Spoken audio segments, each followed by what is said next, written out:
Dear students, welcome to another lecture on research methodology in history. Today we shall be discussing about Kautilya's Arthasastra.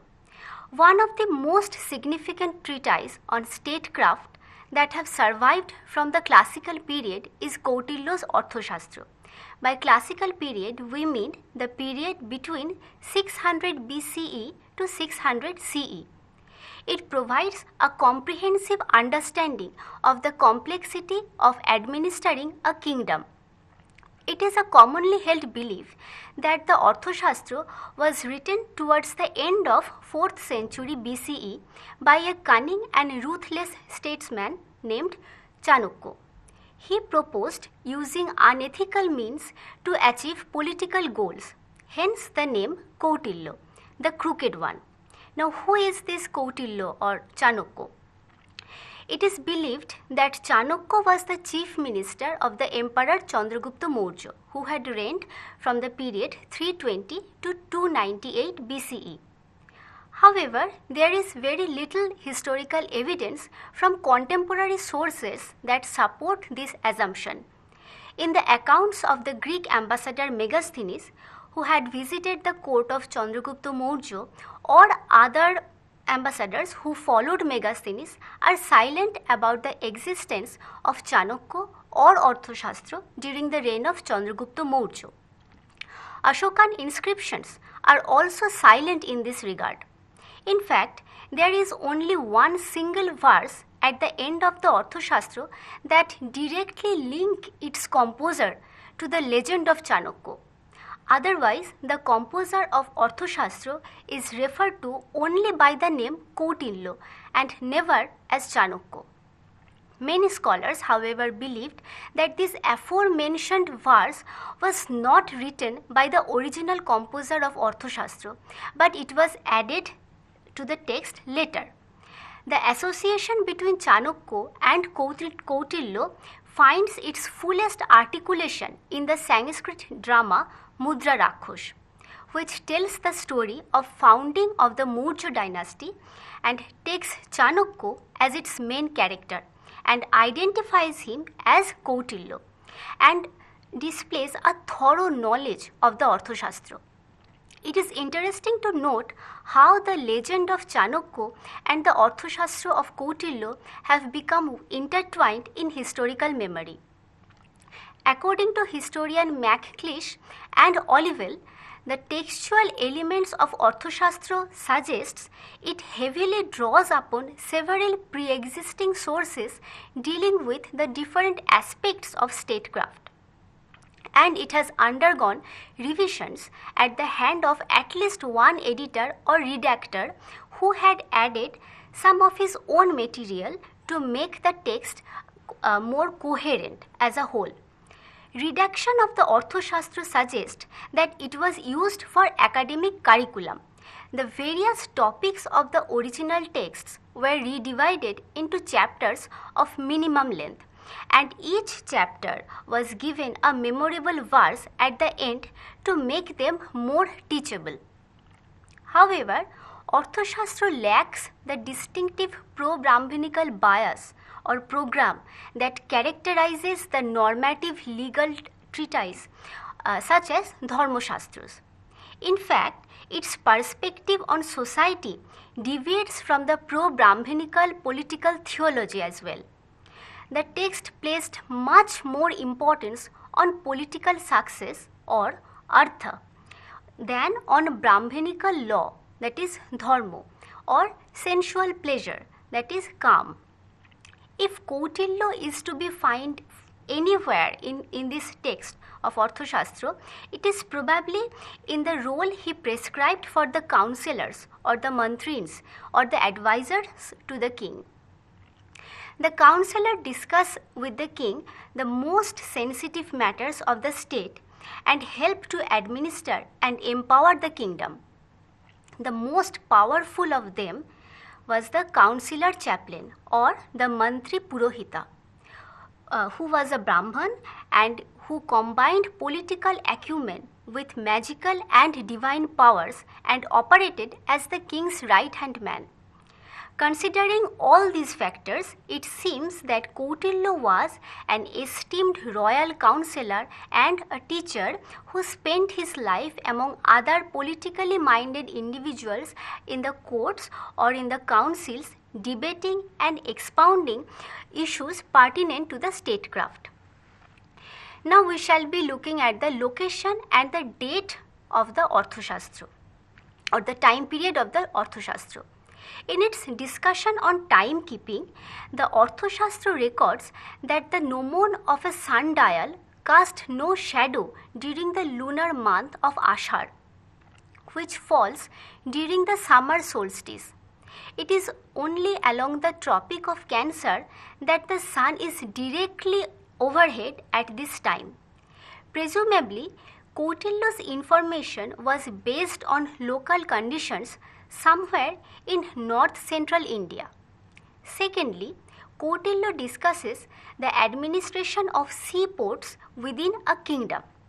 And finally, on account of rainfall, the text gives specific amount of rain for 3 regions: Asmaka, that is Andhra Pradesh or Maharashtra; Avanti, that is Madhya Pradesh; and Aparanta, that is Konkan or coastal Maharashtra or Gujarat.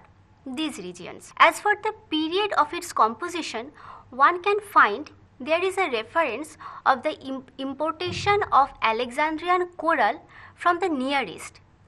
Now, archaeological evidences suggest that the trade with the Mediterranean world, from where red coral came, had existed from as early as 2nd century BCE. Arthasastra also discusses on the minting of silver and copper coins, but never mentions of gold coin. As the first gold coin was minted in South Asia by the Kushana king Kautilya at the end of 1st century CE, therefore we can argue that this text was compiled before 1st century CE. And all these evidences suggests that the Arthasastra was probably composed between 100 BCE to 100 CE. Now we shall be looking at the structure of the text. The structure and the organization of this text. The Arthasastra can be divided into 15 books. Each of these 15 books dealt with a major theme of statecraft. Book 1 deals with the king, his training, the appointment of ministers and other officers of the state, the daily routines to be followed by the ruler, and his safety and security. Book 2 describes the duties of various executive officers of the state and gives a full picture of the state activities in agriculture, mining, leisure activities, and so on. Book 3 deals with law and administration of justice, and it reproduces a complete code of law. Book 4 deals with the detection and suppression of crime, control over merchants and artisans. It also talks about torture and capital punishment. Book 5 is a miscellaneous collection of topics, including the salary scales of the officials.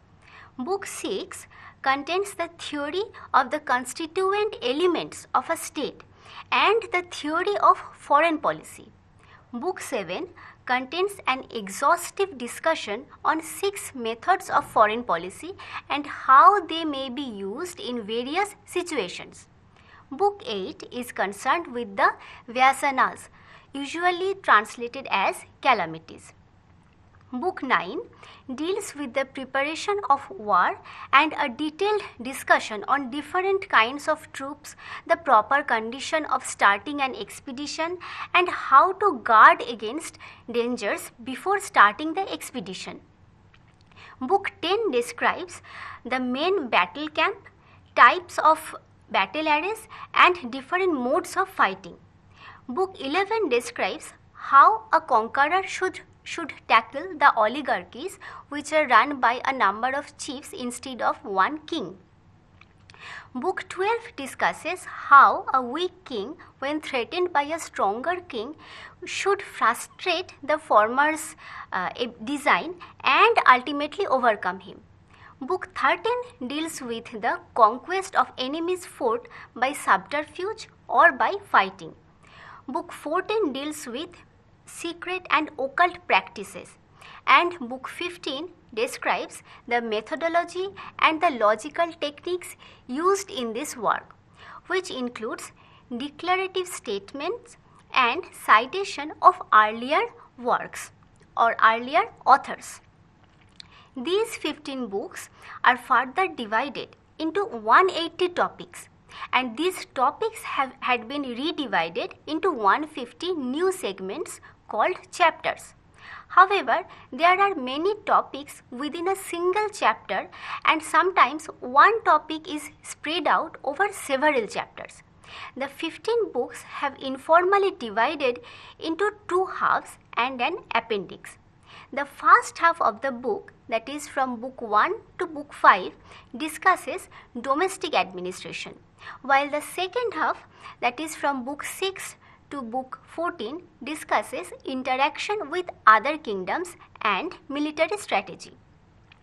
The Arthasastra is written mostly in a straightforward prose style and concluded with short verses written in the form of sloka. Now, traditionally, wisdom was passed down in the form of such verses, and Arthasastra followed this tradition. It is a normative text that portrays an ideal kingdom. It instructs the king in training on the dangers of ignoring the teachings of Arthasastra. For example, Kautilya tells of kings in training about the kings who had failed to control their affective emotions and were thus ruined along with their kinsmen and kingdoms. Whereas kings such as Jamadagnya and Ambarish had mastered their senses and enjoyed the earth for a long time. In this context, Macleish and Olivelle, these historians argued that Arthasastra illustrates how things should be, not how they were. The term Arthasastra is used for a treatise on statecraft. The Arthasastra itself uses another term to identify the expert tradition on statecraft, which is Dandoniti, that is administration or niti of the staff, that is dando. The term dando here refers to the staff or the scepter wielded by the king as the symbol of his unique royal authority. The concept of administration of the staff refers to the theoretically constructive use of violence in service of upholding justice, preserving public order, and empowering the king. In other words, the government. Thus, the basis of kingship is coercive political power, but the king was not an absolute tyrant. He was the upholder of social order. Governing society meant protecting and promoting traditional activities of various groups. He asserted, government seek to acquire what has not been acquired and to safeguard what has been acquired and to augment what has been safeguarded and to bestow what has been augmented to the worthy recipients. Now, this proper operation of the world depends on this government. Kautilya describes the customary obligation of the king in terms of his practical interests. That is, what will enrich him, what will neutralize his enemy, and what will pacify his subjects.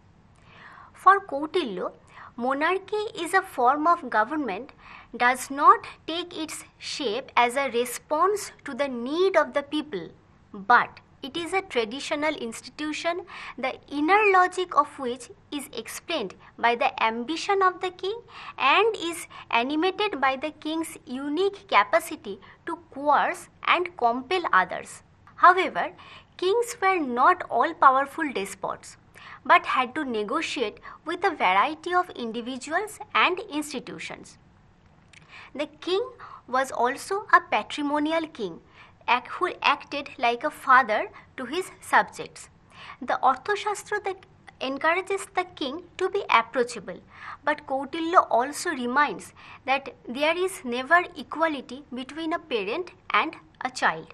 Similarly, king can never be treated as a member of the society.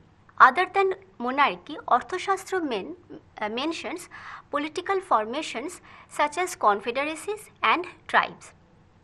These are mentioned in consideration of the king's need to contend with these polities. The second half of Arthasastra discusses about foreign policies. It describes how a king contemplates a foreign policy, negotiates pacts, prepares his army, marches, engages in battle, and besieges an enemy's fortress. This is the focus of an ambitious king. The ultimate goal is conquest of the world to its four directions. Now we shall be looking at the apparatus of the government. The king was the ultimate authority in all matters. The king was assisted by his ministers or amattos. The most important minister comprised the king's inmost circle of advisors, called mantrins or counselors, within which the chaplain counselor occupied a central position.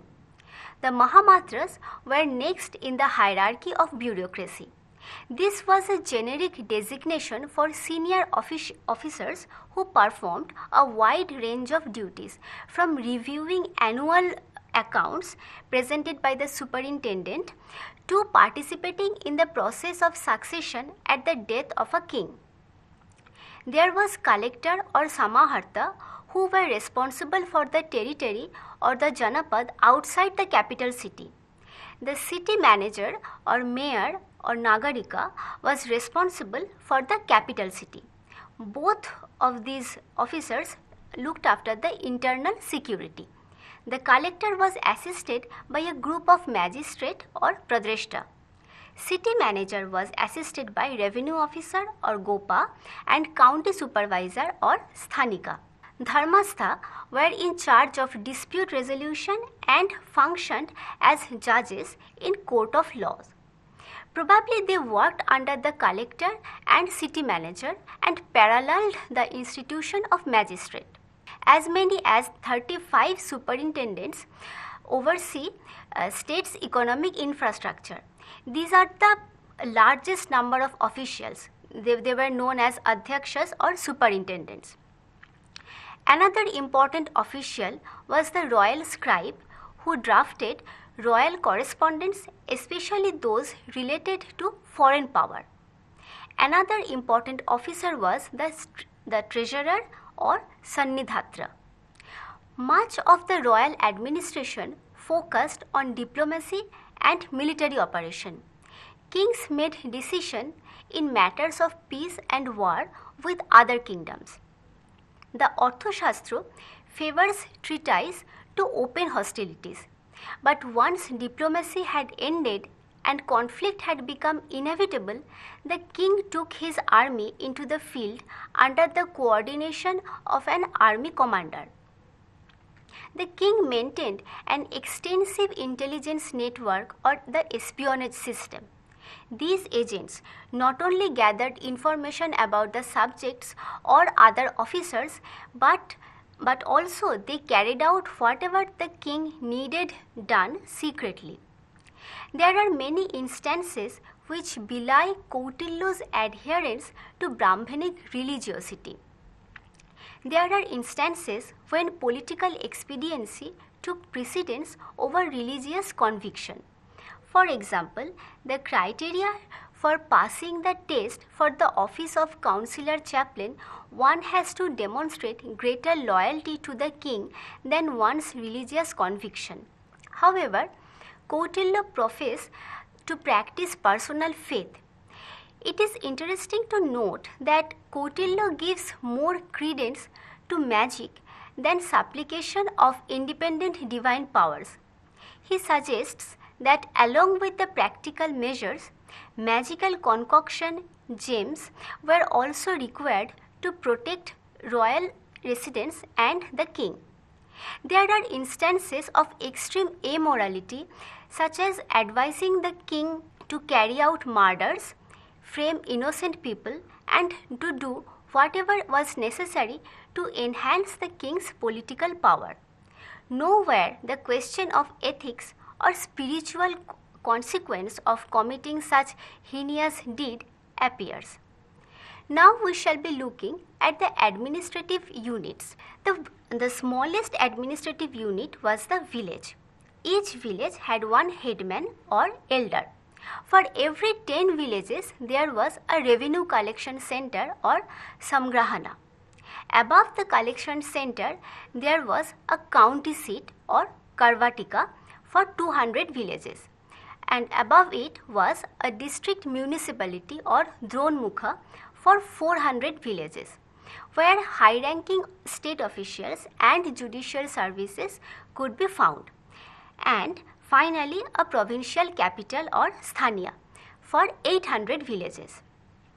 Now we shall look at the society and economy of the contemporary society. One can make some inference about the society and economy from Arthasastra. It represents the classical Aryan culture. Here, it is very interesting to note that the term Aryan refers to the indigenous civilized inhabitants, including the Shudras and the most lower caste communities, but it excludes the Mlecchas or the foreigners and Atavis, that is the tribals, and Chandalas. Now here Chandalas also meant the tribals. Identity of an individual is based on one's place, caste or jati, lineage or gotra, and name and occupation. Caste or jati refers to the clan or the birth group within which the individual was born. Lineage refers to the family's identity based on the husband's descent through father and grandfather back to the patriarch of the line. Society was patrimonial and hierarchical, but hierarchy depended on many factors, such as ranking between the jatis, biological sex, seniority within a family or jati, seniority within unions or corporations, and administrative rank. Although the class identities reflected in the concept of varna played an important role in private dispute, the state tended to govern the king's subject based on vocation, sex, etc., rather than class. The source of revenue for the state included crown agricultural lands, mines and metallurgy, animal husbandry, irrigation work, forest, industries like textile and salt, and duties collected from commercial transaction, custom duties, octroi, and from the courtesans, and so on. With this, we come to the conclusion of our discussion. Now, what we have discussed so far, that Arthasastra deals with a variety of topics, from the education of the king to seasons for sowing crops, from metallurgy to divorce, from relationship between the monarchy and religious institutions to everyday activities of the common people. It also discusses about domestic rituals, public rituals, festivals, pilgrimage, and worship at temples of Hindu deities. Also believes in ghosts and spirits, consultation with various kinds of diviners, as well as discussion on different vocational groups such as farmers, cowherds, traders, laborers, artisans, and slaves. Kautilya has made mention of several kinds of renunciates such as the Buddhists, the Ajivikas, and so on. Thus, Arthasastra is not just a treatise on constituent element of the state, major departments of the government, taxation system, organization of the administration, armed force, network of spies, and foreign policy. Now, it is very unfortunate that no single work of this expert tradition of statecraft preceding this Arthasastra or other than Arthasastra have survived to us. Many scholars believe that Arthasastra might be the first fully developed treatise on statecraft, a text that organized a pre-existing but scattered tradition into a proper discipline. As historian MacClish and Patrick Olivelle has rightly pointed out, that Arthasastra is free from religious or ideological biases, and it has a pragmatic attitude about society and culture.